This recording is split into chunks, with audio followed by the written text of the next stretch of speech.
High বন্ধুরা, এই দেখো, তোমাদের কিছুদিন আগে আমি পাখির ঘর দেখিয়েছিলাম। দেখো আজকে দাদা কখানা পাখি কিনে নিয়ে এসছে জানো, 10-12খানা পাখি কিনে নিয়ে চলে এসছে। দেখো, দেখেছো? সব কিন্তু ঘরের ভেতরে ঢুকে আছে। ওই দেখো, সব ঢুকে আছে ঘরের ভেতরে, আর কটা কটা বাইরে বেরিয়ে আছে।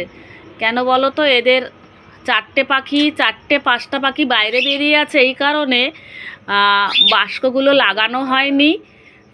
তার জন্য ওদের থাকার জায়গা নেই। ওর জন্য ওদের কালকেরে নিয়ে আসবে, তখন ওরা ঘরে ঢুকবে ঠান্ডা। দেখো, এক একটা বাস্কর মধ্যে দুটো দুটো করে পাখি ঢুকে আছে, দেখেছো? আর বলো না, হঠাৎ দেখি দাদা এরম পাখিটাকে কিনে নিয়ে চলে এসছে। একজন পুষছিল, একটুখানি কমে পেয়েছে, নিয়ে এসছে। বলেছিল শীতের মধ্যে তুলবে না, ঘরটা পুরো কমপ্লিট করে তুলবে। তা দেখো বন্ধুরা, তোমরা অপেক্ষায় থাকো, আরও আপডেট আমি দেব, ঠিক আছে? হ্যাঁ। আর ওপরে দেখো, এই যে ককটেল না কি, হ্যাঁ এটা ককটেল পাখি। মানে দুটো ছিল, একটা পাখি যার কাছে ছিল উড়ে গেছে, আর ও এখন একা পড়ে গেছে জানো। একা যখন পড়ে গেছে, এখন দাদা আর একটা কিনে নিয়ে আসবে। আর এর জায়গাটা ছোট, এটা মানে আজকে ওর বাড়ির থেকে পাখিটাকে নিয়ে এসছে, বুঝেছো?